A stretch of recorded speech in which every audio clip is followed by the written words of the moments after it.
Hello everyone, and welcome to another horrific review. I'm joined once again by Chris as we fear the Reaper with Final Destination. Released in 2000, the movie follows Alex and his friends, who, after receiving a premonition, avoids a plane crash on their school trip. However, the situation gets complicated when death starts chasing them.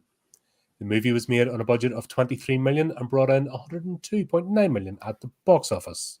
That's pretty good, right? That is actually... How often do horror movies top 100 million? No, not that. I think this is the start of the 2000s sort of mainstream horror genre. Yeah. No, I mean, you can put it in with like the Scream and Saw and God, what else? Hostel and all them. You know what I mean? This was kind of this genre or era. I remember it being a big hit at the time. Hey, buddy. Hey, Steve. Yeah, I remember this being a big hit in the States when it came out, and I saw it. I'm pretty sure I saw it in the theater or soon after, and I definitely like it. It brings up some really interesting themes. I feel like it's close to being a really, really good movie. It's still good. I still enjoyed it, especially on the rewatch. But I feel like with a different director, maybe a different music score, which we'll get into more, I feel like it was really some good themes here. Because if you think about it, like from a horror movie perspective, they've made the enemy, the villain, just about everything. I mean, we've had snakes on a plane. We've had anaconda. We've had spiders, arachnophobia. We've had pretty much everything. But what actually beats like the inevitability of death itself? Like as a premise, as a villain, that's pretty good, right? For a horror movie, like it's tough to top that. Checking out James Wong. Yeah, he's an action director. Wasn't he the one that didn't he start off with Lethal Weapon 3? I think so. The name sounds familiar from that franchise. He did one with Jet Li, but I think he didn't. Was that James Wan? I always get the two mixed up. No, James Wan's purely horror. He hasn't really... Oh, is he? Oh, yeah, he's a creator, the owner of Atomic Monster.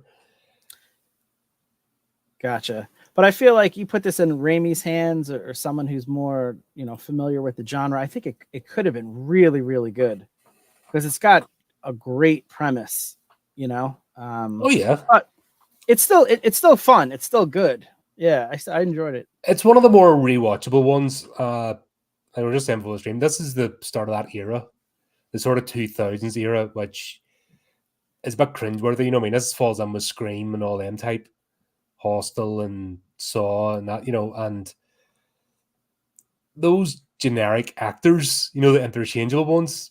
That's what this kind of reeks of. It's those sort of every actor. You can hardly tell the difference between them. I thought the main lead, Alex, was very good though. Maybe it's just because of the last horror movie I saw was Sharknado. So maybe the bar was set. That's about as low as the bar can go, apart from Beaster Bunny. But I thought he was good. I think some of the other characters, the supporting cast, was not good. But yeah, I agree, Steve. I think it was just the wrong director. No. Read it again. I was the wrong director for this movie. No, read it again. Oh, my mind tried to protect me. There's like layers of my brain that's trying to protect me from these jokes. And it wanted to put the R in just to protect me, but nice one, Steve. Oh man, I walked right into that one twice. Yeah. Yeah, you can just see the rough edges right in this. It's definitely one of the more rewatchable ones. Like there's ones that all come out in that era I just can't even stomach. Yeah. But you really went hardcore to start. Like to me, the best thing about a horror movie is it's all the twinkly music, everything's all sunny and bright and happy. Then the disaster strikes or whatever. Yeah. This was going at it, like all the horror tunes, all the camera angles, which worked later on, but completely ruined it at the start. Yeah, definitely. It needed a different musical score, different overtures, I think it's called. Yeah, it it didn't fit well. It just you're right. It immediately took you out of what should be like a normal moment. He's getting ready to go, on this trip, and he should be happy and upbeat. And this way, it should be like a shock when the plane hits. The one thing I'll say about that is that maybe the director realized that in the modern era, or starting with 2000, of coming attractions, maybe he realized that the audience would know exactly what's going on before they even walked in the theater. So why, try to subvert their expectations? But we know, but that's the thing in horror movies. We know what's going to happen. We know something bad's going to happen. Yeah. And it's all back to the roller coaster of emotions. You can't keep everybody up here the whole time, or else you just become numb to it. Right. So the whole point of the different scores is, okay, everything's all twinkly and nice, normal. So the focus and everything was just completely out of, unless there were recycled shots and edited in, it doesn't make sense at that point. Like the going into the fan and the bzzz and stuff, all around as if everything's going to leap at you. Yeah. That didn't fit at the beginning of the movie. Yeah, that's fair. It really just doesn't put you in the zone. After the event of the airplane blowing up, yes. Right. That makes sense to go in that, because then you've got the constant sense of dread. Yeah. And you're being stalked by death at that point. Yeah. But at the beginning of the movie, until the thing kicks off, no, you need everybody leveled out. That's your chance to set up the characters, to set up the scenario. Yeah.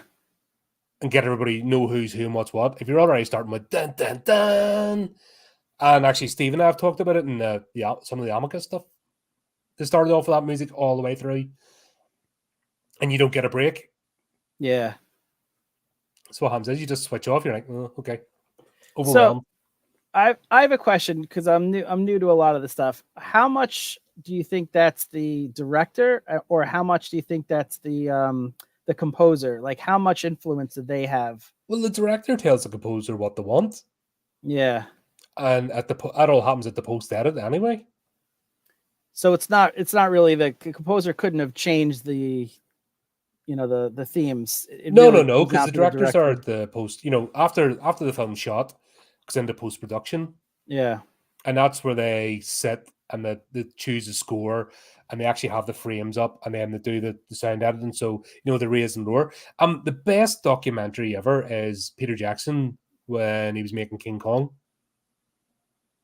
Like, he goes into like proper autistic detail. Yeah.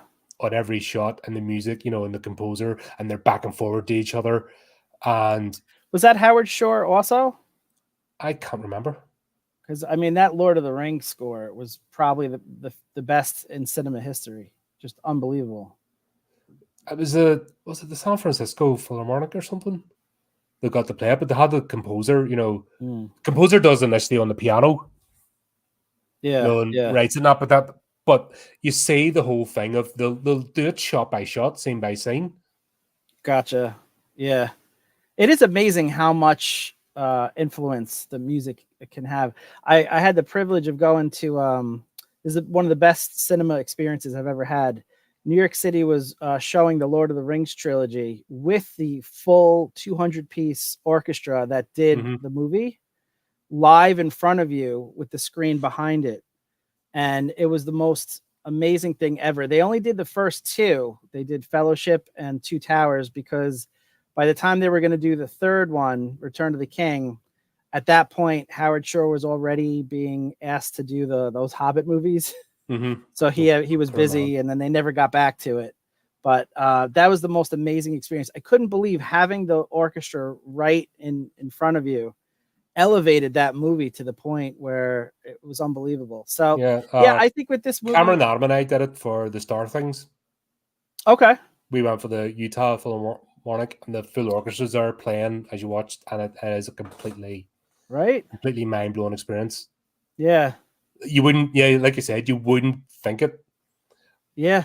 But there's something about live instruments and the music, and just that, it really does take it. And this is an example of where the music actually takes away. Another movie I can think of Cameron and I did was one called Spiral. it was a Canadian horror movie, and it was the same. Dun, dun, dun, all the way through the movie. Didn't give you a breath, even in the quiet moments. So you had no minute to come down, get yourself for the next jump or whatever's happening. It's going the whole way. And you can see it the whole way through the start of this movie. It just doesn't fit. Yeah, I agree. And you're scratching your head a bit going, is it now? It's going to leap out of a cupboard? Is it going to come from under the stairs? Is the suitcase going to blow up? Is the suitcase closed? Bam, bam, bam! Suitcase closed! Ah!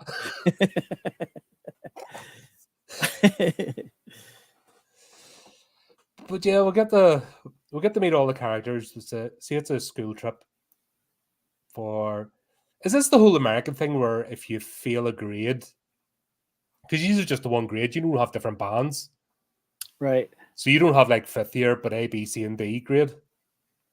Yeah, no, for the most part. No, you just have the one grade, and if you fail that grade, you keep back. Yeah, sometimes they'll give you the option summer school, where you could try to make it up, and this way you could still graduate or to the next grade in the fall. But if you fail summer school, then they'll leave you back. So you can legitimately have high school students in their 30s. Yeah. So I was a 38-year-old fifth grader. But yeah, that is a possibility. But it's basically kind of pass fail. Yeah, it's just funny. Everyone is like, well, I remember as a kid feeling underdeveloped watching some of these movies. Yeah. Zip. What? I mean, where am I not growing like that and got a full set of abs and muscles? It is, I get to an extent like they need people that are over 18 because the labor laws are so different as far as the amount of time they can work on a movie if you're under 18 compared to over 18. But why pick someone in their 30s to play a high school student? And they do it all the time. Well, I'm well aware. What was it? Crazy. What's his face in that Spider-Man movie? Andrew Garfield. Andrew Garfield, yeah, 20. I think he was 20, 31 or 31. Yeah. When he did the first one, 31 years of age, running about as if he's, and you're like, what the hell? No, I mean, there's getting somebody 18, 19, play a couple of years younger, and that's where casting comes in. But when they're like 25 plus in their 30s, and there's a whole bunch of them, and they just don't look even remotely. Like, some of them look the same age as the teachers. Yeah. And you just, it takes you out of it. It does. Yeah. That's funny. Did it have to be a high school? I know they needed some of the high school stuff, but I don't know. Could it have been something else with adults? Yeah, I mean, I guess you could have. I think it works in a way because you have the idea that you have your whole life ahead of you when you're about to graduate high school. So I think from team? What's that? Or a sports team? Oh yeah, like something like what? Yeah. And the coaches, so you still. I mean, it didn't have to be at all. I mean, you could, male and females, because obviously the whole entourage goes with the sports team, right? And you could obviously the coaches, manager, so you could have still had the same range of characters, just not be high school students. It could have worked if you just wanted to get away from like younger actors, so you get maybe more life experience, better acting. But I do think the premise works good because the idea of that you have your whole life ahead of you is just like a mirage, because it can be taken away at a moment's notice, and sadly that happens all the time. You hear about high school kids, killed in a drunk driving accident or something like that, or a million reasons. So I do think it works on that level. They're supposed to be invulnerable. When you're at that age, look at the casting, I think. It was the casting, I think. Because once again, the impact, if you're wanting to make an impact, then you have to make it look. And this wasn't a cheap movie. Most horror movies are made in a budget of like 5 million, if they're lucky. Yeah. And the B movies now are made in a couple of $100,000. Yeah, 23 million in 2000s is pretty, a decent pretty budget for a movie. Yeah. So a wee bit more time on the casting just to bring you into the zone. What did you think of the protagonist, Alex? I didn't mind him actually. I thought so too. He had the there was the opportunity there for him to be really annoying, because I've seen other actors in roles that have, supposedly losing their mind and they're really obnoxious, but he played it really good. Yeah, I thought Now, so the too. circumstances were a bit ridiculous. Yeah. And to me, I'd rather have the protagonist be likable and be a good actor and have bad supporting actors than have great supporting actors, but the person you're supposed to be rooting for, you just absolutely hate and can't stand. So Yeah. if you could only give me one or the other for whatever reason, I'd rather take a well-liked and good acting protagonist. And I Yeah, thought that's that's your what point this of view had. character. That's the one that's telling the story. Yeah. And yeah. What was it? I watched that Fallout series. Yeah, you were telling And me. the lead actress there, Ella Purnell, she was actually quite decent. Yeah, yeah. Now, if she had been horrendous, God, you would have been out of that show immediately. Yeah. And she Makes could a have big overplayed difference. it with the ditzy, naive sort of thing, and then she could have became a girl boss, but she didn't. Yeah. And there was great supporting cast, but if she hadn't been good, it wouldn't matter. It would have just taken it entirely out of the movie, or sorry, the Right. series. Yeah. You're right. Hans Zimmer, yep. Yeah, absolutely. Yeah, the music and the everything, Great it's point, all Steve. component. There's no one thing. You can't make a movie with one thing. It has to be the combination, and it just takes it, because there's so many working parts. It just takes that one thing to go wrong. Yeah. The thing that, believe it or not, that they focus on and is the most forgivable are the special effects.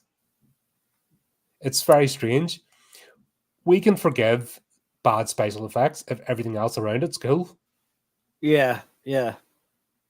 But yet today it's all about the effects, and then nothing else works. So then you focus on every mistake in the special effects because you're already hitting thing put in front of you. Yeah. I'm trying to think. The special effects really didn't jump out at me either way. Was there any that really bothered you? I thought they were fine. And this one, no, the Yeah. effects are actually quite decent. Yeah. And it was understated, which I think was smart. Yeah, there was nearly a wee bit. I could have sworn there was some digital blood with the bus scene, but then it cut straight away, and then there was actually physical blood. So wasn't it? You know, what I mean, a sort of blink and you miss it sort of thing. Okay. But I'm just hyper dialed in for digital blood. I'm like, where is it? Where is it? Yeah. Hate you bastards. God, what was it we watched? Last talk spot with Cameron. What was it we watched and had digital blood? One of the scenes. And I was just instant. Oh, don't. Yeah. No, it wasn't. It was another movie we may cover soon. We were talking about recently. We watched, but we haven't covered on the show. And there was digital blood in it. It was just like, oh, wow. I'm so impressed that you could remember any movie after that movie marathon. just 30 movies or whatever it was. 25 movies. I wouldn't have lasted to 30. I would have broke. It's amazing how you can keep track of any other movies at this point. And that's, that's why I get scatterbrained at times when I'm talking and talk about different characters and actors and stuff, and don't remember names, because I've watched that many movies over the years. Yeah. Not even since starting this channel, but just in general, I like movies. And yeah, just there's that many. That's and there's still, I couldn't cover, even in the horror genre alone, there's more movies there you can cover in 10 lifetimes. Yeah. I mean, there's always like not even one movie, but 10 movies that pop up. Oh, I haven't seen that, haven't seen that, haven't seen that. And you always feel like you're behind. Right. Yeah. Like, there's no mission. It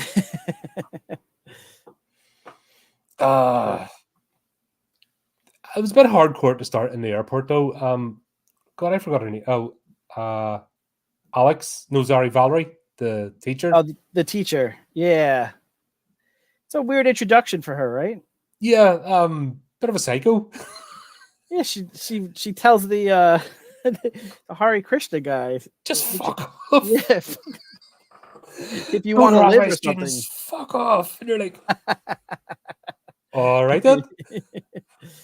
So that Hari Krishna guy was interesting. When I saw it, I was like, the expression he has on his face, he seems to like have some sort of premonition himself. Like he seems knowledgeable as to what's about to happen. And his line where he says, "Death is not the end," you know, I started to think like this guy has something to do with the greater story, but they didn't continue that the rest of the movie, and it just wasn't enough there for me to formulate a theory. So I had to pass on that. But if he or someone like him pops up in the second movie, I do think there's something to that, because I don't know, like, did you get any impression that he was very like pointed and it was very odd, his line reading on that. What I'm getting the impression, and obviously James Wong is an action director, and I think the Final Destination franchise is only sort of horror, no step into horror. Okay. So I think what we've got here is somebody who doesn't do horror trying to do it. And just with the whole setup, it's almost like he's floundering a bit, going, well, how does this happen? And then when we get into the actual action pieces, yeah, he's in his groove, if that makes sense. Yeah, that's fair. You can kind of see him, like from the intro and everything else leading up to it, and including the Hare Krishna, it's almost like he didn't really know what he was doing. It's possible that there was like a larger storyline for that Hare Krishna type. Yeah, it's like we need to throw this in. Oh, we need a premonition. We need to do this. We need to. Yeah. And foreshadowing. Almost overcomplicated it to. Because honestly, this could have just been a normal setup, right up until they got on the plane and Alex has his premonition. Yeah. And I don't think he understood that. It's possible. I also think that a lot of writers and directors feel like foreshadowing is such a well-known trope. Like you almost have to have it somewhere. Like, oh, all good stories have to have foreshadowing. And maybe this was his, like I'll just stick it in here and then, I won't worry about it. But if you don't explain it later on and it doesn't recur, like it does kind of seem forced, which I felt like this Hare Krishna character was. Yeah, because he does nothing for Valerie's character. No, it makes her look... He adds nothing to the plot. Yeah. Yeah, but the whole intro scene feels forced. Like I said, right up until the plane, everything in this feels like it's trying too hard. Yeah. It's my main complaint about this movie. Because it's almost like once the event happens, it just settles into its groove and it's fine. Yeah. But it's all this update. It's like, right, I know it's a horror movie. I have to tell you it's a horror movie. You have to know it's a horror movie. You have to, do you know this is a horror movie? Yeah. Shake the screen. Yeah. It's a horror movie. Hear me. Yeah, that was an ominous desk fan in his house. That's what I mean. And it appeared this almost like a recycled scene appeared later, and it made sense in the context.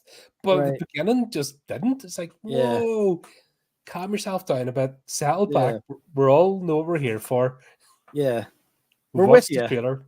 Yeah. We bought our tickets. We're sitting in the theater. Just let it happen. Don't force it. Yeah. It's true.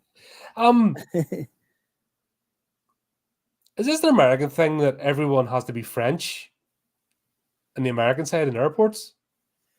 Yeah, it's funny. I didn't think of it that way. Maybe because they're... Because if that was the case, every time I've come back and forth, I demand British people on the other side instead of some rude American immigration person who has no manners.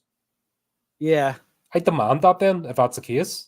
If French people can have nice, polite people from their own country at the other side of the airport, then I demand the same. Yeah. Well, I've been to this airport a number of times because this is actually close to where I live, and it does kind of seem almost like it is, JFK International Airport. Like it does seem to have its kind of like centers where you do get every nationality. It's almost like going to like Disney World where you have the French area, the British area. Like it does kind of seem like there's enough people where they do congregate, and they were going back to France, so maybe, yeah. It didn't stand out to me until you said it, so I haven't really given it much thought. It's just the fact everybody on the desk and that was speaking in a French accent. You know, Yeah. and you're like, Yeah. I don't think that's the way it works. It's fair. I know I have been to airport once or twice in my life. Yeah, yeah. It's not usually how it works. But that was a fun touch for me, is that this movie was located so close to where I am, and even some of the scenes where they had signs. They were going to Jones Beach at one point when they were driving in the car.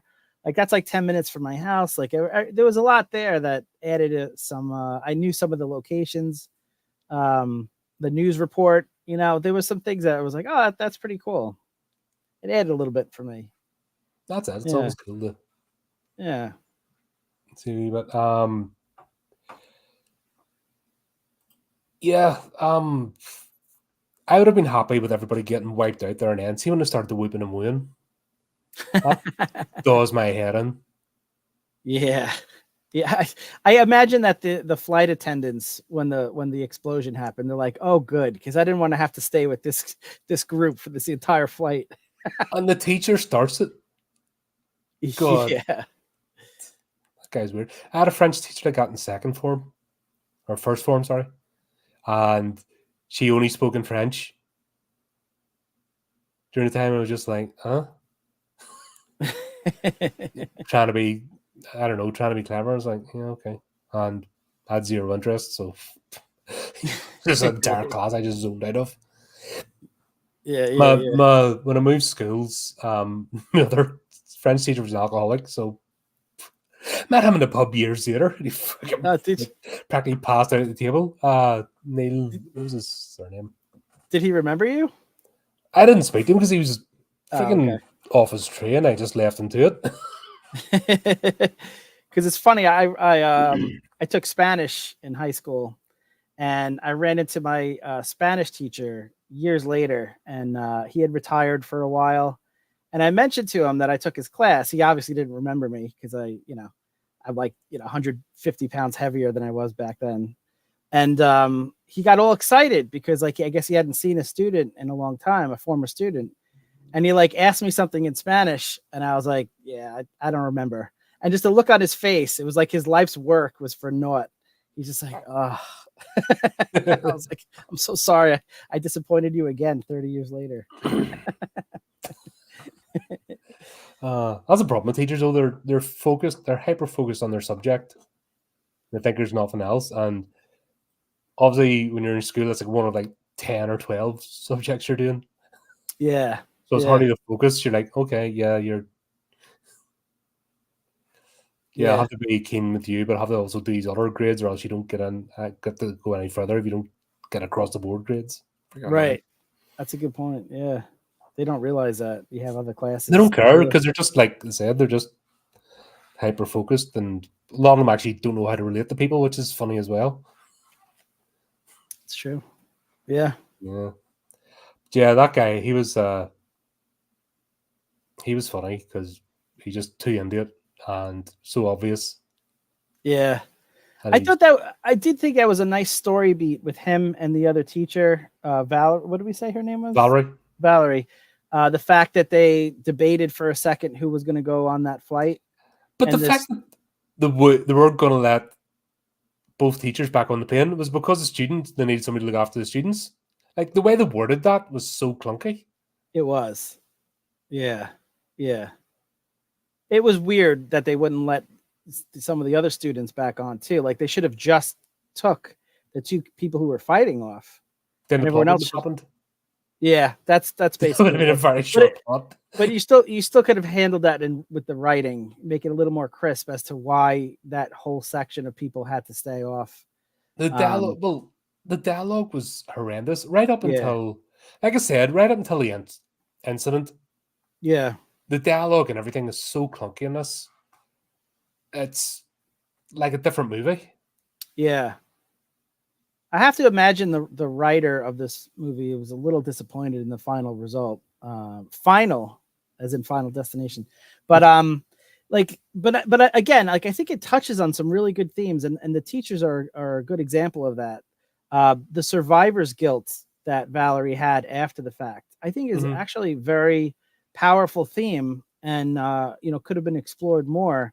But I think the fact that they did touch on that, I thought that was effective. So again, the writing had a really good story behind it, and maybe it just could have been handled a little bit differently by the director. Like I said, I think it's a product of that era.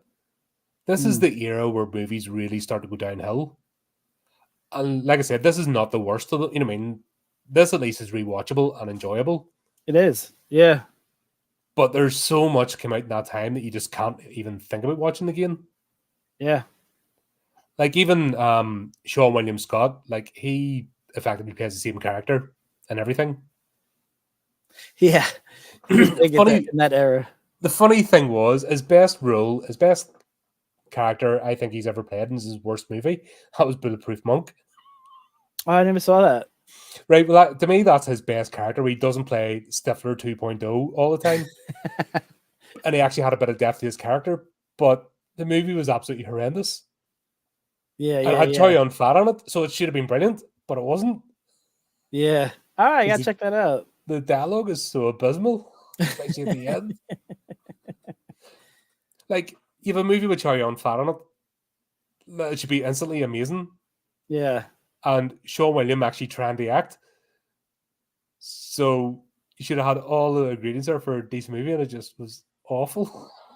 But how could it be better than Dude, Where's My Car? I mean, that's the epitome of cinema. That is 2000 stoner comedy, isn't it? That's just pure off that era. Yeah, yeah. And yeah. Did they make a second one of those, or is that always a threat? I don't think. Was that so. Like, if you don't study hard, we'll make another Dude, Where's My Car? Right. Like a bedtime story told. If you don't go to bed early, they're gonna make a sequel. Yeah, exactly. If you don't let us make this 120th Marvel movie, we're gonna make this instead. Yeah. Oh dear. How did that fight start? Oh my god, who do you call him? That character, I have to get his name, was just so over the top. He's angry. The worst character in this. Yeah, he totally distracts from it. He was just over the top angry for no reason. Yeah, it's gonna bother me. I gotta look up his name now. But he was definitely, I thought, the worst character in the whole movie, because his scenes just totally take away. He just was not believable as a human being. And that tracksuit alone. And the tracksuit alone was friggin', oh my god. But he was angry, like, for at times when you shouldn't be angry, and then at the end of the movie he switches and he's a good guy, like, when they're at the everything forgotten. You're like, yeah. He he doesn't react when his girlfriend dies. He's over that, and like 10 minutes later, Carter Horton. Yeah. Oh god. Yeah, played by Kerr Smith. Overplayed. Overacting provided by. Yeah.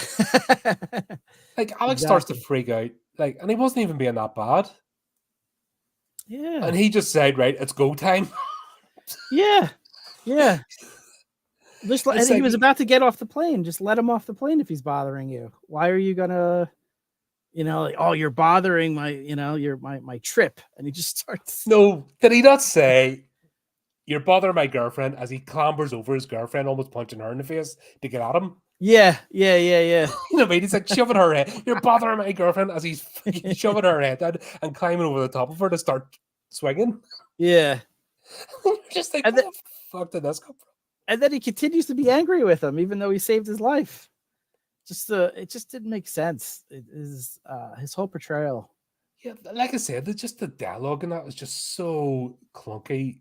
Yeah. You just wonder what the hell's going on. Yeah. He was the worst part of the movie by far for me. Yeah. Absolutely. Yeah, and that just didn't make sense. Yeah. The thing is that this is, maybe you might have got away with that in 2000, but we have seen the internet and we have seen enough footage of people freaking out in airlines. It doesn't happen that way. Yeah. Somebody's kicking off and all the security arrive and nobody moves. and everyone gets their phones out and starts recording it while someone's having a flip out. Yeah. God, what was that famous one from Delta Airlines? Wasn't it when they'd overbooked the seats, so they decided they're going to kick somebody out? Do you remember that kind Oh of beat the yeah, living melt out of him? yeah. I remember that now. And they'd done nothing wrong, but they just said they're going to absolutely kick the crap out of him and Yeah, drag him off the plane so it's like somebody else in his seat, which he had already paid for because they'd overbooked. Absolute yeah. madness. Even that wasn't as bad as this. Yeah. And the thing about it that's strange too is this was shot and premiered prior to 9/11, where I understand, security was heightened, but this took place before then. So it really didn't make sense why they were, the security reacted the way they did. Yeah. No, it was just no, it wasn't. It was the flight attendants cut them off even before security. Yeah. Yeah, They were like James Wong is an action movie, martial art flicks and stuff. So you can just tell, like, right? Yeah, of course, the flight attendant's going to be like, wah, doof, doof, doof, doof, yeah. Hold them in their ball and roll them out. Yeah, but if you just handled it a little bit differently as a director, like maybe as he's trying to get off the plane, he like accidentally like elbows a flight attendant, and maybe another flight attendant sees that and overreacts seeing the elbow. Like you could have handled it much better to explain why everyone was overreacting to this poor kid who was having a panic attack, from what their perspective is, Yeah, it was strange. Am I weirdo? See the two girls that wanted to switch seats? Yeah. Does that work? Please, because that makes me instantly turned off. And I would just be like, no, I'm not moving. Fuck you. Is that why I didn't get any in school? I was going to say, yeah. Is that why? Because I just hated that. It's just so fake. But actually, my experience is that they actually would have respected you. See, I was the sucker that would have said yes, and then they would have been laughing at me the whole time, and I wouldn't have gotten any. So you had a better chance with your approach. Sometimes with those types of girls, like the more you mistreat them, the more they seem to react well to you for some reason. Yeah, it's weird. I was always the nice guy. I finished last.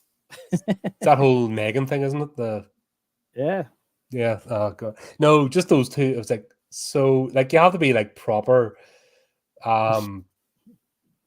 desperate to like even respond to that because they're just so. I got the banter and stuff, a bit of it. Yeah. But it was just so over the top. You're like, come on, dial it down a bit. That's what I think. Just the first act needs to be dialed down. Yeah. He was trying too hard. Every encounter, everything was all up to 11. Yeah. Yeah, 100%. And then it just, you'd no minute to breathe. And then obviously, boom, it happens. The plane blows up. Yeah, I thought that was a cool moment. I thought, even though I knew it was coming, I just, it still like took me back when it first happened. I don't know why I thought it would be a little bit further along on I don't know. Like it took me by surprise for a second. And, I thought it was handled really well, the way the glass shatters and then the security instantly forgets about this, which is appropriate, and runs to try to see, if they can help. I thought that was all done very well. The actual explosion. Because you're going to be able to, like, a fireball in the sky. And you're like, I wonder if I, I'll go and see if I can catch somebody in the land. Yeah. There's kind of like nothing you can do. You just like, yeah. Are there any survivors? I don't think so. And if there is, I don't think they're going to be in a good way. And I think they'd rather they weren't. Like a crash, you can understand, but like a boom and an explosion. Sky. Yeah, no one's walking that off.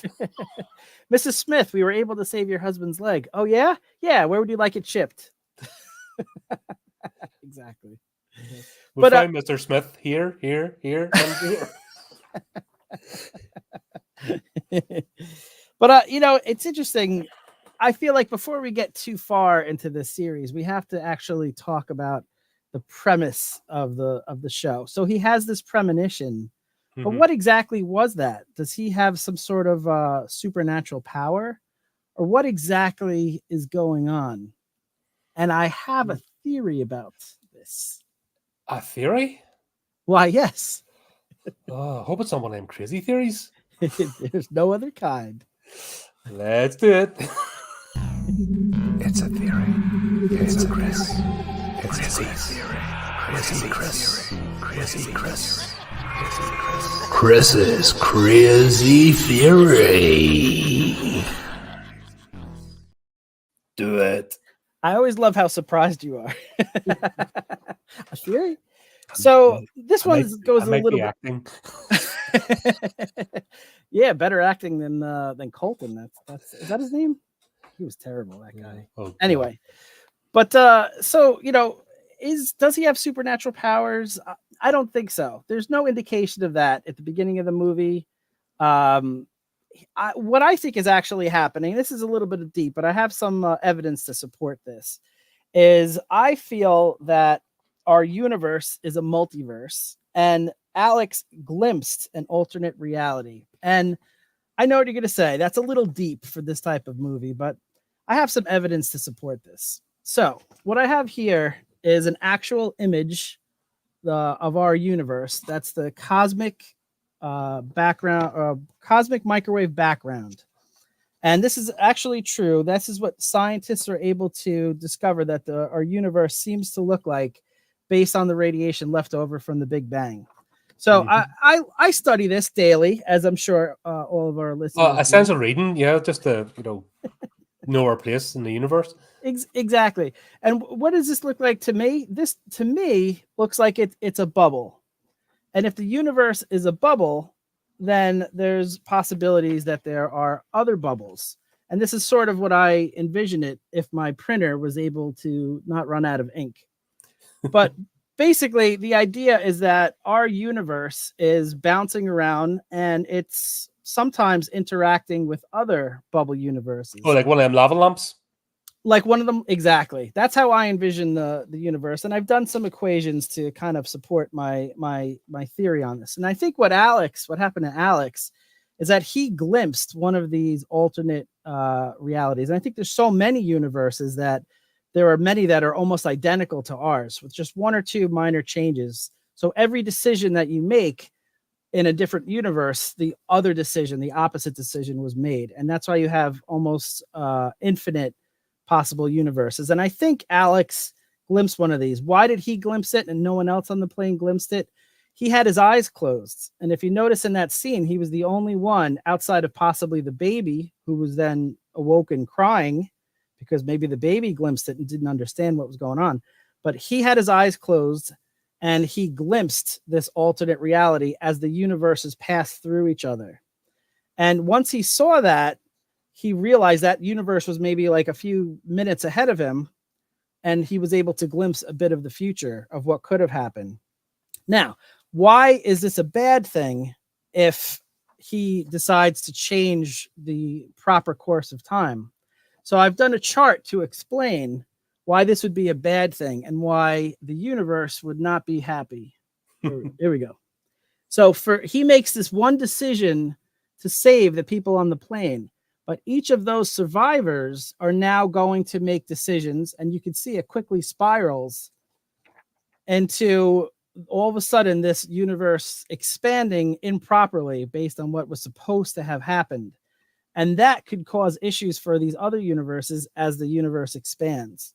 So I did some, calculations, and I basically, I could explain the entire universe in these simple calculations. Now, I understand this might be a little bit deep for some of our, viewers out there. Anyone that watches us? It's like nobody watches us for quality. So on the cosmological scale, the multiverse theory may make, it helped me explain the so-called fine-tuning problem. As you all know, our universe appears to be finely tuned for the existence of life as we know it. But what if this is not by design? What if this is because there's infinite universes and we just happen to be living in this one? So Schrodinger, an Austrian physicist, came up with this equation.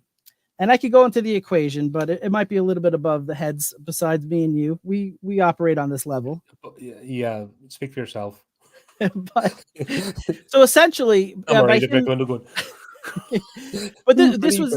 this would explain why he needed to be culled. All the people that survived needed to be culled because they weren't supposed to survive, and now their decisions are making this bubble, this universe, different and bigger than it was supposed to be, which is going to impact the others. So that's why I think, death is some sort of, creature. We haven't really learned. Maybe in the sequels we'll learn why, but basically they need to fix the problem, because as these people who were not supposed to survive continue to make decisions, it's going to worsen the problem. So again, I have, equations that go into the Z component, angular momentum. Basically, I solved the entire universe, but I get the impression. Here, if we do nothing else in the show, then yeah, sure, why not? Let's just solve the universe. I get the impression that maybe this is going over some of our viewers' heads. So I'm just going to some of our presenters' heads as well. It a little. I'm going to simplify it just a bit. Okay, so here we go. Plane crash, good. No plane crash, bad. So I simplified it just a bit. That works. Yep. Okay, that's that. Now you're speaking my better. language. All right, we're back on board. And that and that is my theory. Alex glimpsed the multiverse. Thank you. It's a theory. It's a Chris. It's a theory. Chris's crazy theory. Pesky multiverse. Oh dear. Here we go. Somebody's got too much time in their hands. Come on, lightning. Finish him off.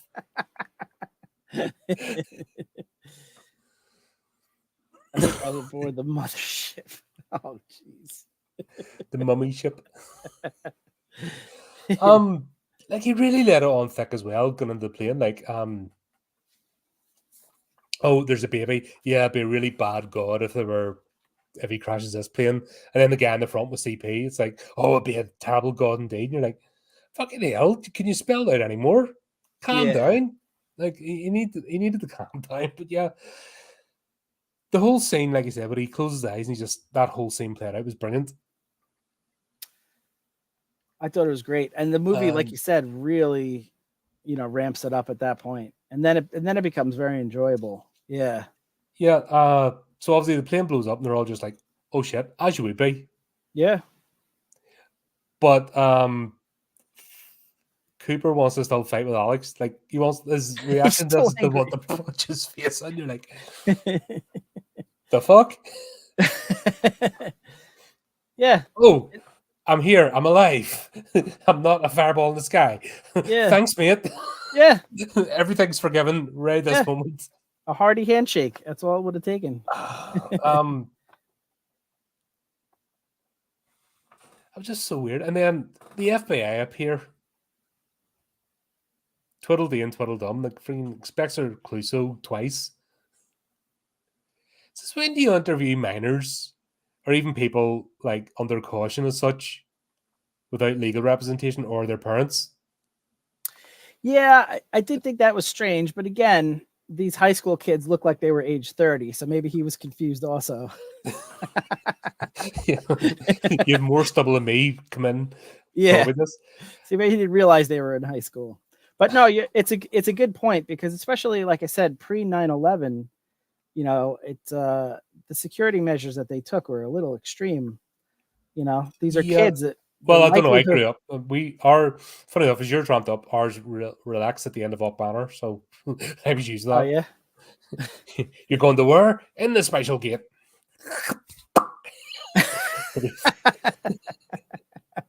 I like the sound effect. But yeah, now if Alex was going to do said thing, he just wouldn't have got on the plane. Yeah. I mean, load the baggage on, miss the call, because they don't unload baggage if you don't get on the flight. Right, right.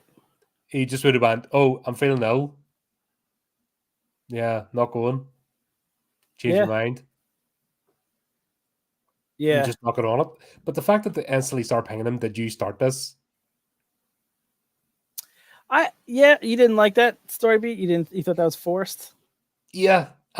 As with the rest of everything with those two agents.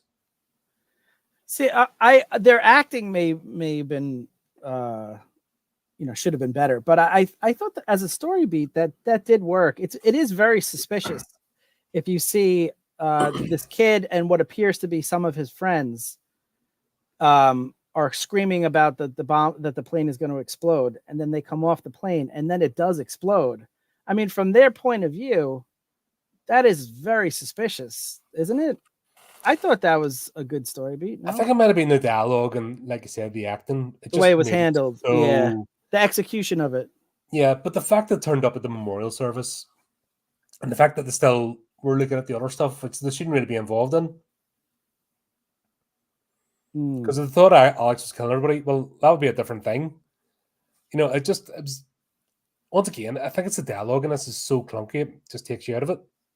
Yeah. And that goes to I think the theme that we've agreed on, that there's a really, really good movie in here that just wasn't executed properly.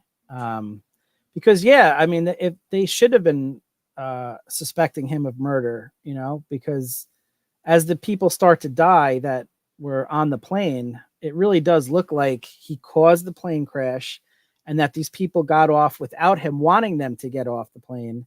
So now he's got to finish the job and he wanted to kill everyone. Like from their point of view, that's a very believable premise that helps explain all this craziness going on.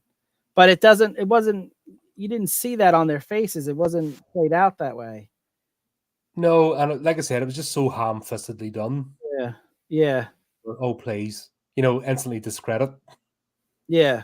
Plus, don't they still have sniffer dogs and all sorts? Like, it's not like nose airports, especially international flights. Right. Domestic flights I would understand, but this is an international flight. So there's all sorts of scrutiny has to happen, sniffer dogs and everything, the luggage. Right. Because it's going to a foreign country because it would start a diplomatic incident. Right. So there's all sorts of, for international travel, it's a completely different ballgame as opposed to a domestic flight. Yeah. I just, like I said, I couldn't get on board with it. It's almost like they were just put there for plot's sake. Right. And they didn't want to hire local actors, to be the local police as opposed to the FBI agents. Yeah. I could see that. Yeah, it was just, and plus the fact that Valerie could call them immediately, like the exact two agents, and have them at her door within 5 minutes. Well, again, for me, I think that worked because I feel like at that point, like there had already been 2 deaths, right? There was the death of his friend Todd, and then there was also the girl that got hit by the bus. So I would imagine at that point the FBI would have given everyone else that survived their phone number, and like if you see anything suspicious, let us know. On speed dial, like any time of the day or night, like they don't have shifts and they don't work a certain pattern.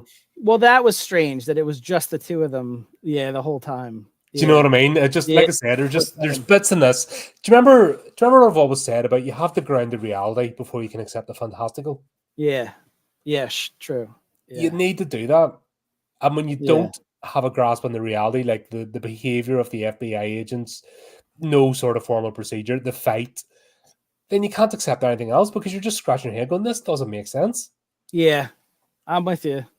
I'll buy any premise, no matter how ridiculous, but once you start to little minor things start to annoy me that just don't fit in, then all of a sudden it hurts my. It's like that stone in your shoe. Yeah. You know what I mean? It's a tiny little thing, but the more it rubs, the more it walks, the more it becomes the entire focus.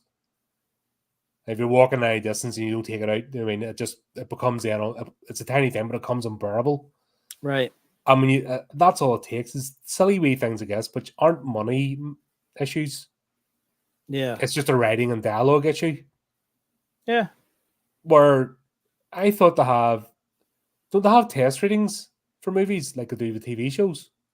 That's one thing I like about TV shows, at least. They have a table read. Right. Do they not do that for movies? I don't think so. I think it's basically the director and the studio, and that's pretty much it. I mean, the writer initially, but I think once the director gets his hands on the writing, I think the only real person he has is the studio to kind of intercede. They do screen movies sometimes for audiences, but not every Yeah, but I movie mean, gets before a to- scene, do they not do a table read of the scene coming up? I don't think where the whole cast gets together. I'm not For familiar the with scene, that. for the particular scene? Oh yeah, but for the individual scene they do. Yes. Yeah, I would So do they imagine. not do a table read like you know, a TV show? Have you ever seen those? When Yes. they'll Yeah, the sit down whole before the cast. episode. The Yeah. whole cast come in for the episode, and they'll sit down and they'll table read all the dialogue, Yeah. and then that's where you pick up because I know from my experience in this, you know, when I'm reading out people's stuff, or sometimes people will read something, or you see the news articles, you see some of them, I'm trying to read them out, and I'm like tripping, going, you know, and actually have to stop because until you verbalize something, you don't really get the full scope. Yeah. And I think with a lot of these movies, it seems like they just go off the cuff Right. with the dialogue, and nobody picks up. No, they listen to it, but they're not going, oh, maybe that doesn't deliver right, or it doesn't deliver right in that actor's voice. Yeah, I think Tweak it a bit. I think you're 100% right, and I think it's a time factor. I feel like with the TV show, you have the same cast together over the course of almost a whole year. They probably take the summer off most of the time, but basically, you know, you have winter, spring, and the fall. Like you have 3 of the 4 seasons, so you're spending a lot of time together, and you're shooting multiple episodes, so you could change something on a previous episode until it actually goes to air. Mhm. I think with the No, movie, but I'm just before an episode airs, I have a table reading. yeah, no, And I'm I with think you. that does, you know, and sometimes where TV annoys me is that they might have a great idea and it all seems to work in the first season, unless it's a really bad show. But then they Yeah. write themselves in their corner. That's where TV, I don't have a time for it because it always follows that same pattern. With movies, it's like they don't have that sense of, is this dialogue working? Is it getting the right thing? They seem to have no clue whatsoever. Yeah, that's what I'm saying. I feel like it's a time factor because Mm. with the TV show, you have a lot more time together as a cast to storyboard all this. I think with the movie, you have a very tight schedule, maybe 4 to 6 weeks.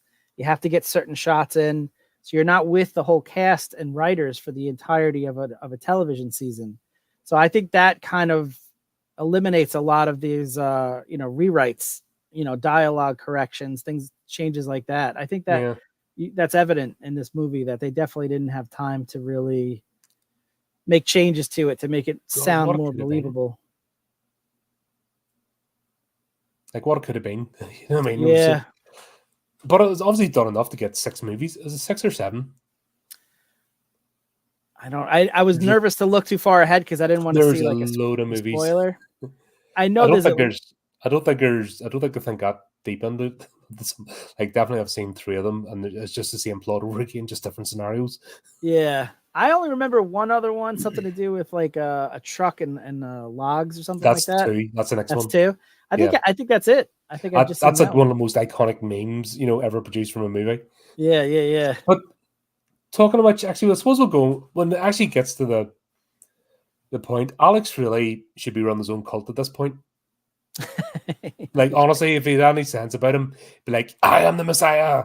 Yeah. Give me your enter your credit card details here. Yeah, he totally blew his chance. Like, wouldn't you be like, you need me to survive. Follow me into the women's restroom. Yes, or showers, the women's locker room. You need me. I totally would have been taking advantage of this. Underwear bras are dangerous. Let me just check for you. Yeah. I know your future, and it involves my bedroom. Yeah, for sure. But also that scene where he's sitting on the loo and the shirt, Todd. and you're like, what the hell? Yeah, his shirt isn't even remotely like lifted up or anything. You're just like, that's not how it works. No, that could get messy. Splashback is a thing, Weird. What'd you think of the liquid effect to kill him? It made him slip. I thought he had a really great death scene. Actually, I thought this is one of the better in horror in general. Is one of the best death scenes. Oh, it was scary, absolutely. But just the idea, like if supposedly death is stalking you, I thought it was interesting. Like why does it need to go to those extremes? I mean, the human beings are so frail. I mean, you could just give all of them some disease or, some sort of, stroke or aneurysm. You could be done with it within a day. Like why it almost seemed like it had like a malevolent purpose to it. Like it wanted to punish them for subverting their plan. And I think that theme was kind of played with as well, because he said that if you deliberately mess with his plans, death will come for you. You'll enrage the deity, so to speak. Yeah. I hope they explore this in future movies, because I thought that was, really interesting perspective on it. And it makes for, like I said in the beginning, it makes for a really great horror villain. If death, who's undefeatable, can also, be this evil creature that wants you to not just die, but it wants you to die terrified. Maybe it'd be Melvin once too many and decided he's going to not take it anymore. Toxic Avenger Melvin? No, Bill and Ted. Oh, yeah. I missed that. Yeah. Yeah. No, well, actually, I think they're making a difference between Death and a Grim Reaper, because I think a Grim Reaper gets a lot of bad stick. When the Grim Reaper's job is just to take you to the other place. Right. They're not causing your death. They're just there so you're not doing it alone. They're actually a good force for good. Right. So you don't have to face the journey alone. Yeah. But this is death, as in I will get my payment, no matter what. You're messing with my plans, and if you factor in your theory as well, yeah, you're good.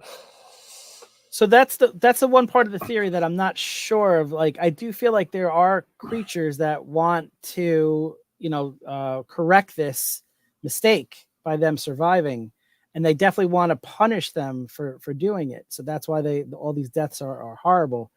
But I don't know like who these creatures are. Like that's how I'm kind of hoping in the future episodes they explain who Death is more. And I would love to learn more about that. I'm fascinated. I think this is the problem of having an action director. Yeah. Action movies are not known for their plot. Yeah. God, what was one I watched there? The Beekeeper. That one with Jason Statham. Oh my God. That was so painful. I didn't see it. It's just like, oh God, we'll have to have a plot. Oh no. And it was the most clunky. It was actually more clunky in this. It was painful how dumb it was. Yeah. And it's like, okay, right. It's almost like porn, oh shit, there's acting, right? Get that out of the way quickly to get to the action bits. You know what I mean? Yeah. That's why I think a lot of action directors are like, oh, right, let's concentrate on the flippy spinny stuff. But what do you mean that acting and talking stuff? Yeah. I remember seeing the coming attractions for Beekeeper, but I just never got around to it. Though I hear it has a lot of buzz. I'm sorry. That was for Steve. That's for you, Steve. That's for you, Steve. No, top hat. Do you need a top hat? Yeah. Also, a giant cane is going to pull me off pretty soon.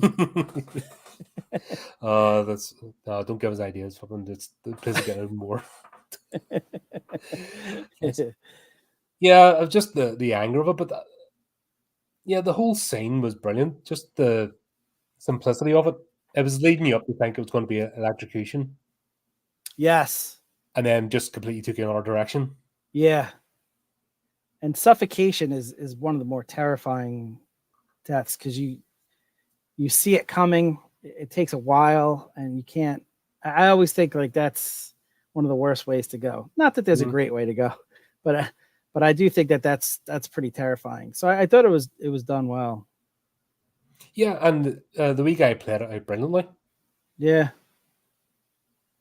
Like the desperation and everything, and just the physical acting that he needed to do was 100%. Fantastic.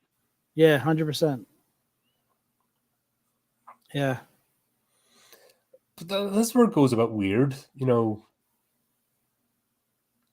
Yeah, Alex got the premonition who it was. He runs to the house.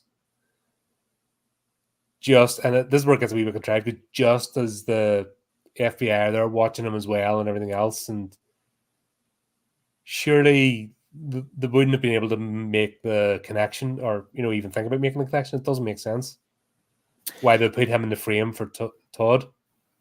Right.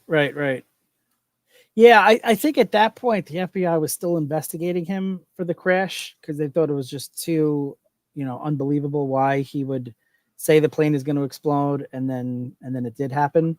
So I imagine they were still tailing him at that point, but I think this is supposed to be like 2 months later, right? I think they mentioned 36 days, because after that, 36 days.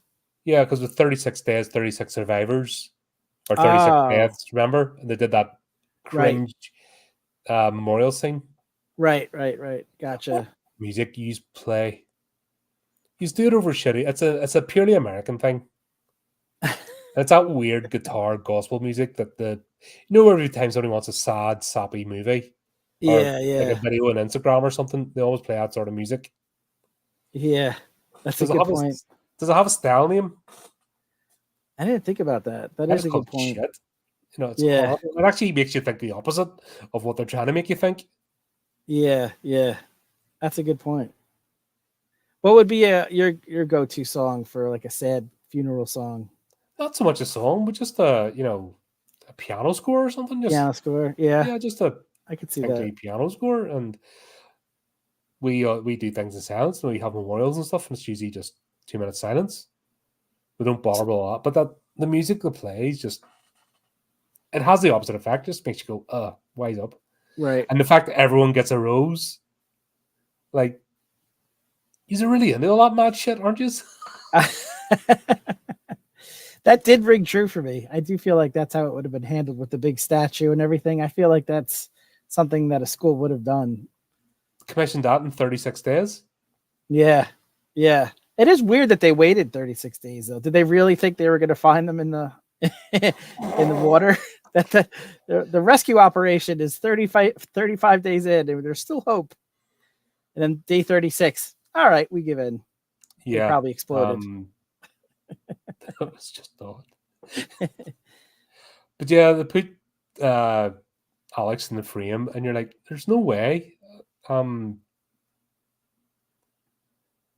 Like, they would have been in the room and everything else, and they're just arriving, and if they're tailing them as they are. Yeah.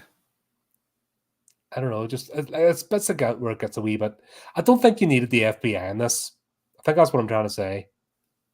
I don't think you needed the FBI trying to frame Alex. This kind of takes away from it. Just them as trying to survive and the events happening would be enough. My perspective, I did enjoy that, because that would be one of those things. If they didn't, I would have been like, as a moviegoer, I would have been like, it's weird that people don't suspect this person of actually causing all these deaths. Like, who do they think is actually doing this? So I enjoyed that part of it. I think it could have been handled better. Like you said, like it doesn't make sense that these two FBI agents are apparently working 24/7, and they're just, in one case. One case. Yeah. But the initial concept of the FBI investigating him, I did actually like, because that would have been a plot hole for me. I get them actually wanting to talk to him about it and stuff. Yeah. Like I said, it was just the dialogue ruined it. Yeah, agreed. Yeah, the execution is off. And then it wouldn't be, because they had the parents arrive in, so they could have had the parents arrive in, then them go to talk to them. Yeah. That's fair. Really? I think you can work that out, Steve.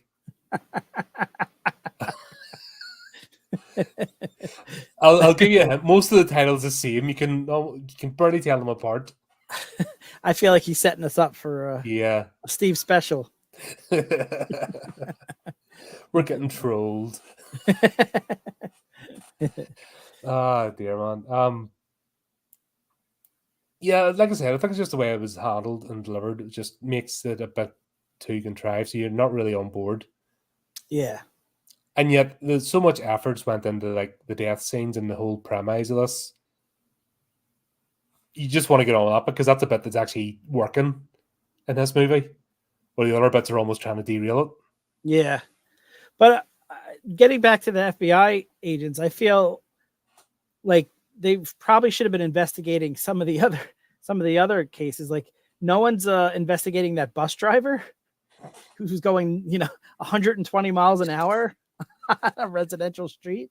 That's another one. Carrie's death in this was just another iconic movie. You know, anytime everyone wants to say like a shocking horror scene, it's Yeah. that. Yeah. And even though you know it's coming because you saw the bus in the background, he sees it in the reflection, but it's not there. I was surprised by the speed. Like I didn't expect it to be so like jarring. Like she turned into a bloody mist. She was just, there was nothing left. It was, and that's the bit where the digital blood, I think, where you saw her going splat, but thankfully they redeemed themselves by like somebody with a paintbrush flicking, at least there's that bit of flicking onto the cast, because if that hadn't happened, that whole scene would have been ridiculous. Yeah, but I think it was just the fact it was so quick, and then we saw the bit of blood actually flick onto the cast, and then freaking out, and then it was so done, just so sudden. Yeah, the shock works because that's still a shocking scene, even though you've seen it before. Oh my gosh, absolutely. Yeah, just the speed at which that happened was pretty jarring. Yeah, and like no one investigates this bus driver. Like he should, the FBI should brought him in for questioning. There's also I've worked for a transport company, health and safety department, and anything that happens is investigated internally at the very least. Yeah, yeah. And buses are maybe not so much in the 2000s, but definitely later on. Buses have like tachographs and all sorts. Actually, they would have had tachographs back then, but driver hours, speed, there's like digital devices that are attached to the bus, driver advisory systems that feed back to the control office what speed they're doing. They're GPS tracked as well, and then there's cameras everywhere. Yeah, maybe they weren't. Maybe they weren't able to catch him because at the speed he was going, he's in Canada by now. Yeah, he crossed into one of the other universes. Yeah, he drove right into that other bubble. He's in this one by now. Yeah, just like there wasn't even the screeching of brakes. Oh no! Oh no! He didn't even stop. He's like no screaming, nothing from the bus driver. Just like I'm behind schedule. Stuff you. I'm away on. Yeah, he's gonna get to his next destination. It's like, oh, maybe I hit a squirrel. He's just not gonna know. Well, he wouldn't. Well, she just disintegrated. Yeah, that was crazy. Oh, that was the other thing I forgot. Fucking Tony Todd's in this. Just randomly put in for no reason. Yeah, he was menacing. So so there's parts of this movie that make me really want to like know more. And like you said, I guess by having an action director, he really wasn't interested in delving into this. But for me, as like a sci-fi, kind of type of fan, like, or just, thinking about deeper themes, I really wanted to know more about this, the character that Bulworth, what's his name? Yeah, the mortician. The mortician, right? Tony Todd. Is that his name? Bloodworth. Tony Todd's the actor. Tony Todd, yeah, Bloodworth. Tony Todd's one of the most iconic actors in horror. Okay. So he played Candyman, and he's in Hatchet, and he's series. He's in loads of stuff. Gotcha. So yeah, his character name in this is Bloodworth, and he was amazing. Even being a horror newbie and not knowing him from some of the other scenes, I held on to every sentence that he uttered. And just the fact that he's there in the middle of the night in a suit and he's like, giving some exposition as to like, death is stalking them and it's going to be coming for you. I thought that was... And completely nonchalant that two kids break into the mortuary. Yeah. So to me, this is either death personified or he's one of these creatures that are somehow related to this culling that they have to do to try to get the universe back on track. And I really just wanted to know more about him. I wanted more scenes with him. This to me might be my favorite scene. You tend to do that when Tony Todd's in a scene. You tend to want to do that. Yeah, more. For sure. He's one of those deliverers of dialogue. It's absolutely amazing. Yeah. Which is why I'm still pissed off with Jordan Peele. because he did the Candyman remake and didn't have Tony Todd in it. He had a weird CGI thing. Oh, okay. And didn't actually have him in it, which doesn't make sense when it was supposed to be a sequel, not a, it's a weird shite thing. But why wouldn't you have him in it? It just didn't make sense. Yeah, he's great. Yeah, if you've got an option to have Tony Todd in the movie, you have Tony Todd in the movie. Simple. Yeah. I don't know if he's in the sequels, but I'm hoping so, because he was. I really want to know more about him. I only remember part 2, I remember, and then part 3 is the one in the fun fair. I never saw it. Yeah. But now I'm looking at it through different eyes now. Before I just watched them, then that's a good thing. Didn't really think much. Yeah. Now I'm like delving in. But don't you think he knows like what's going on, and he either part of it or is deeply connected to it? Was that your take on it? Yeah, it gives you that impression, but then again, I'm just like, did they just get Tony Todd in to deliver some lines just to make us go, wow? Are you saying you don't overthink things as much as I do? Try not to, because I've only so much space in here. Dear. This is the bit I couldn't get. Well, then move on. Then is this where he lets everybody know? No, it isn't. It's after Valerie. He figures out Valerie's next. Yeah. He twigs on himself after the FBI announced that they know why the plane crashed. Yeah, they had that news report, Yep. and they showed a diagram of the inside the airplane, and they saw where the seat assignments were, and he quickly drew it to try to. I never would have made that connection, so kudos to him, because you could have played that news report all over and over on a loop for a year, and I wouldn't have made the connection of, oh, I was sitting there and people are dying in the same order. So I'm glad he figured that out, because I wouldn't have been any help with that. I think that was about a plot needed to happen sort of thing. Yeah, I thought it added to it, though. I mean, it was already pretty heightened that people are dying, everyone's dying, but the order in which they died is even more. Oh yeah, give it an extra, give it that extra thing and give it a bit of focus. Yeah, which is what this movie needed, or else it would have just, at this point, it's like, who's next? Don't know. How to get everybody together.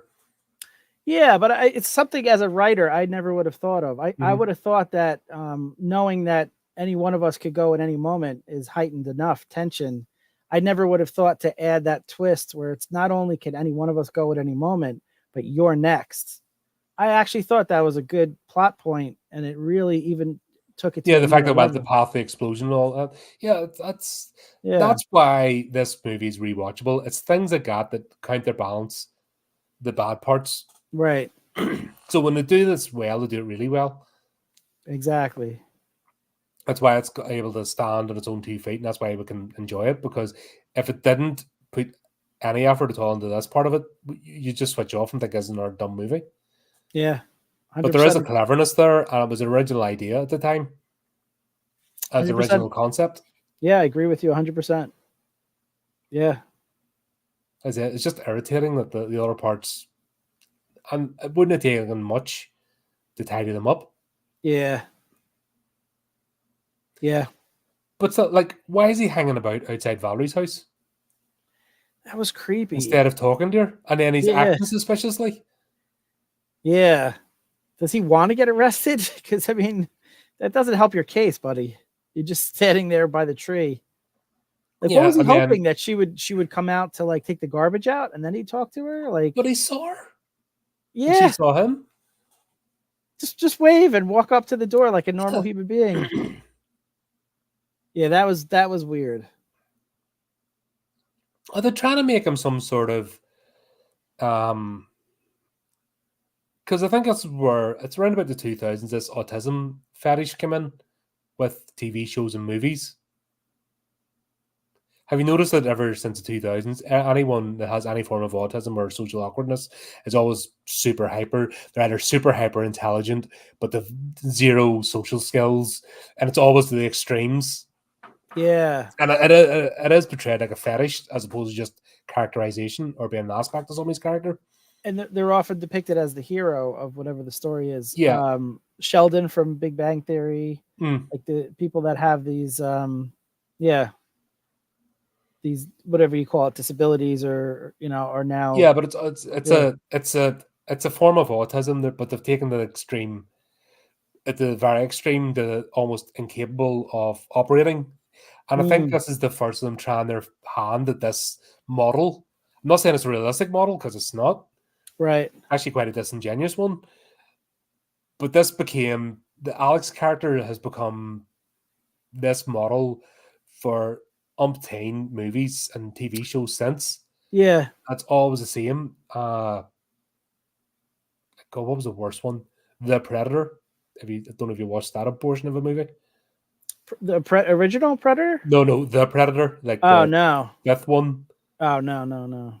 Wee kid, of course, is autistic, but he's a computer hacker. He can hack alien technology, but he can't speak.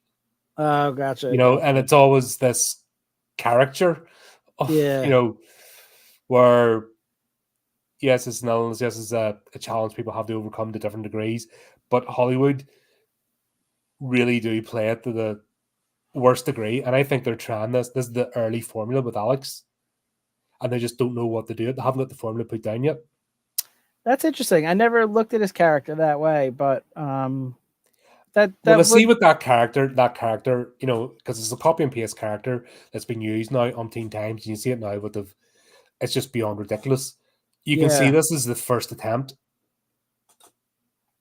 That's interesting. It definitely paints his character in a different light. Maybe that's why he's got these social.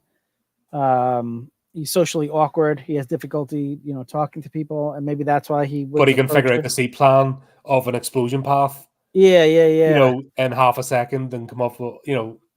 Yeah, but that definitely, if they had maybe built upon that, that's an interesting take on it. Yeah, at least it would have explained that. Yeah. Would have explained that scene at least, why he wouldn't approach her. Yeah. But they don't, because he's just they have him down as just a normal kid that has an extra normal experience. That's my take on it. But I like your idea. But I see what they're trying to do, because we've seen this being done and more refined, and then you've got this copy and paste characters being used ad nauseum now, that it's ridiculous. Interesting. But yeah, just not getting. When she's already seen him, if he hadn't seen her, I'd understand. But I think this is the most ridiculous scene, because he gets lifted by the same FBI officers. Yeah. And somehow he gets back in time just before the place blows up. Yeah. And just happens to run outside. It was just, the whole thing was so ham-fisted. It was handled really, really poorly, because they catch him outside her house. They bring him in for questioning. I understand, and they try to explain it. There's a line of dialogue where and once again, he's under 18, technically. Right. No parents. Yeah. And the FBI agent does have one line of dialogue that tries to explain why they let him go, and he says, "Oh, we don't have anything on him, and we can't keep him." But wouldn't you at least follow him? I mean, you let him go, he immediately goes right back to the house. Like, if he really did commit the murder, like these two FBI agents would have been fired. Like, you had the murder suspect, you let him go, which I get. You don't have enough evidence to detain him, but then you just don't trail him just to see where he goes. He immediately goes right back to the same place you picked him up. Mm-hmm. Like, they'd be in trouble if he actually did commit the murders. That's just gross negligence right there. No, like I said, this is where it does things so well, and then just does this, and you're just like, why? Yeah. Like, even her, you can understand the death scene's been over the top, because that's the nature of this franchise. Yeah. That's what it builds on. And yeah, it was good. Valerie's death was good. But then him coming in and everything after it was just, you're just like, why? You know what's going to happen before he does it. Yeah. Yeah. And you're just like, why are you doing this? Yeah, that's fair. I thought her death was pretty cool too. I mean, she died like 8 different ways. Yeah. it was fire, the knife, slipping and falling. Like it just kept going and going. It's like, oh my god, we get it. Just let her die already. Yeah, but that's what I mean. They just went over the top of him with him coming in afterwards. At this point, he should have been exonerated. At that point, the house should have blown up while he was in custody, and he should have been exonerated because it doesn't serve any plot purpose. The FBI chasing him. I mean, at that point, detain him or exonerate him. Yeah, because you've usually 48 hours, don't you? Yeah, and I'm not sure, to be honest. I'm not sure. I know what you're saying. Like Something you can be held for so long without charge. Yeah, it might be For 24 questioning. hours. I don't know. And again, if he's a minor, I don't know what the rules are with that. But That should have kept him longer. You know what I mean? They should have used that to sweat him out. yeah. Because the longer you're there, so he has to wait for his parents then to start. Yeah. All 100 things. Just like I said, Execution. at this point in the movie, framing him, I can understand him being suspicious, but him actually being framed is a bit dumb at this point. Mm. There's enough in the movie for them actually trying to figure out. With the actual plot itself, there's more than enough in this movie. Yeah. I think it was Yeah. just a bit too much. Yeah. It's just done poorly in a different context with a different director. That could have been an epic storyline. Yeah, for sure. Cool, it's a bit of a horror show in the comments here. Is it Steve's jokes? Duvet, we play cover versions of Go. Behave yourself. Are you bored? Have you nothing to do tonight?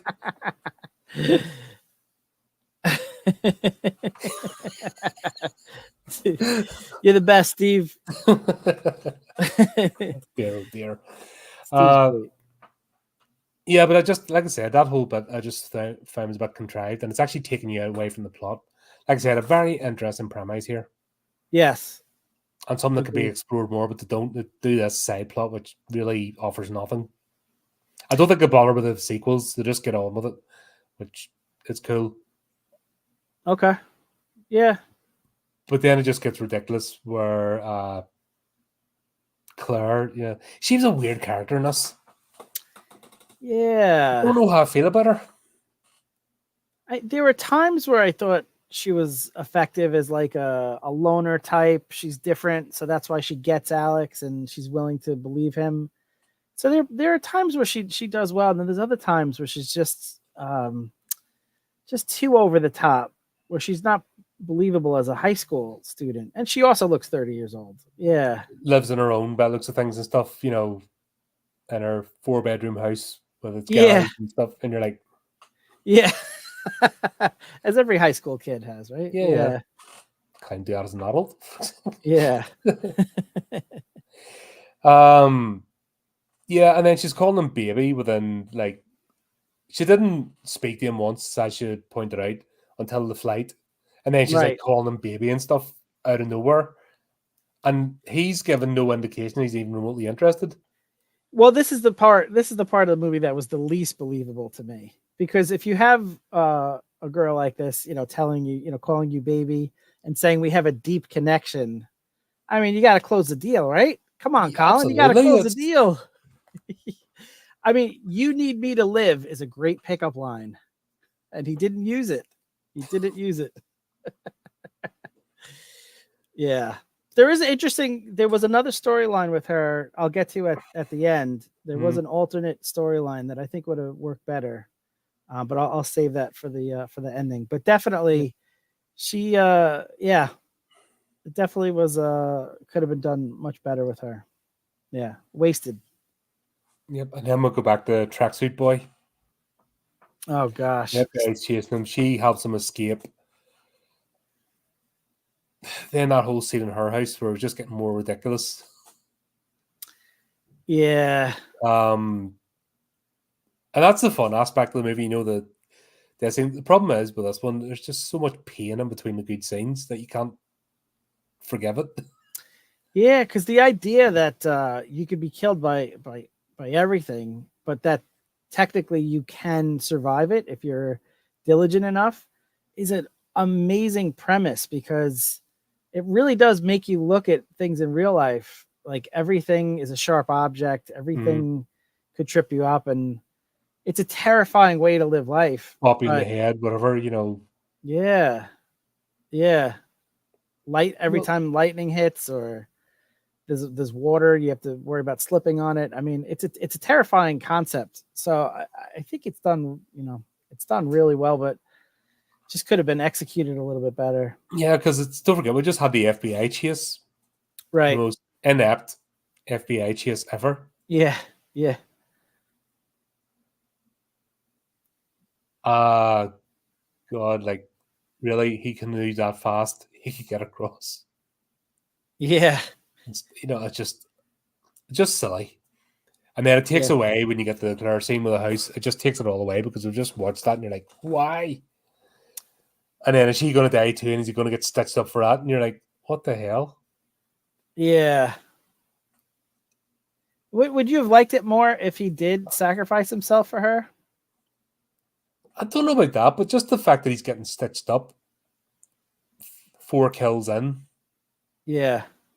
And it's obvious that he couldn't have been anywhere near the times.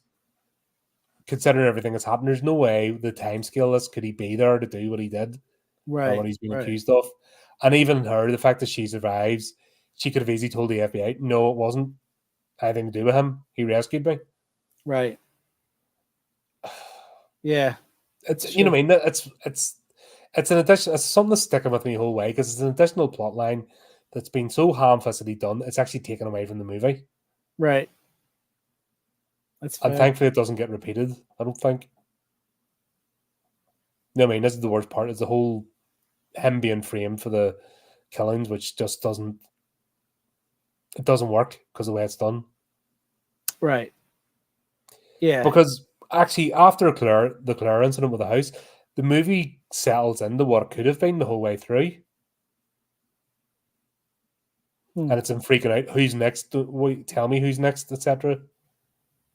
Yeah. No, yeah. you know what I mean? All that kind of stuff was good to play off, and it didn't need the FBI chasing them to figure it out. Right. I could see that. Yeah, because we end up. What happens next? That's the bit where they bump into Tracksuit Boy in his car, and somehow they all get into the same car. Oh, is that the one with the train tracks? He stops on the train tracks. How they end up all together and doing that was a bit contrived. Yeah, yeah, and that whole scene. If I was the editor, I just would have taken out that whole entire scene with the railroad tracks. Or for 1 second he's like invincible, and then another second he's trying to get out of the door, and he just keeps trying. He doesn't try for a different door. He just, I don't know. That whole scene just didn't land for me. I feel like if you edited that scene out, or the entire character out, but if you have to keep the character in, it just didn't work for me. Yeah, and that's what I mean. It's just like, this is where it's all about contrived. Yeah. And yeah, after it, we show William Scott's character. You're just like, yeah, you knew it was happening. You know, this one was telegraphed. Yeah. You knew he was next. And I was like, okay. Well, if you've seen him in Dude, Where's My Car, you were excited to see him decapitated. So maybe that was for the moviegoer. That was a little Easter egg for you guys, but a little treat. But yeah, it just and the whole idea of, if I save you, then that makes it okay. Just that seemed made up to me. Like it's a scary concept. Like if you subverted Death's plan, and so now it has to correct it, that is a cool idea.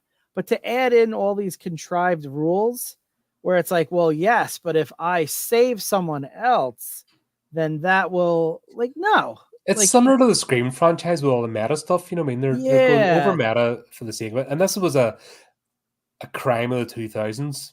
too many rules. Yeah, They're just throwing shit in, and just everything's like a pub conversation, you know, a pub philosophy conversation the yeah, whole yeah, way through yeah, the movies, and a lot of the movies were like that back then. Still better than what we're getting today. Fair enough. You know, I mean, this is the start of the decline. yeah. I mean, there was no like hidden messaging or political stuff, so that makes it enjoyable. Yeah, but yeah, a lot of that stuff was just like, why are you doing that? You're actually tripping over yourself. Yeah, And I think this is just classically. First of all, it's an action director, so he doesn't do dialogue. It's like, punch things, fight scene. yeah, But yeah, it's also an action director who doesn't understand horror, so it's like, oh, I gotta make it scary. You gotta know it's a horror movie. You gotta know. I gotta tell you. yeah, yeah, yeah. Horror fans like things being explained. I gotta explain stuff. Yeah. Well, I Uh, suffer from that. I always want to like know more about it, and then when they don't explain things like Tony Todd's character or why there would be these extra rules, that takes away my enjoyment of it. Yeah, yeah, but they put a lot of stuff in that they could have spent on the stuff that we're interested in. 100%. Yeah, it's why I never like. It's interesting to go back on this. Didn't hate the movie. You know, it's still a fun movie. You just grab the popcorn with us. Yeah, yeah, You don't think too much, but it's just there's so much frustrating stuff here. It's like, oh, yeah, it didn't take you much. It would not have taken a lot to get it fixed. yeah. I think the hardest thing to do as a writer or anyone who's creating a story for a movie, a TV show, a book, is the initial nugget of an idea. To come up with something that's different and creative and thought provoking. To me, that's the hardest part. And I think the shame of this movie is that they absolutely had that. They accomplished the toughest part, which was coming up with an original idea that was interesting.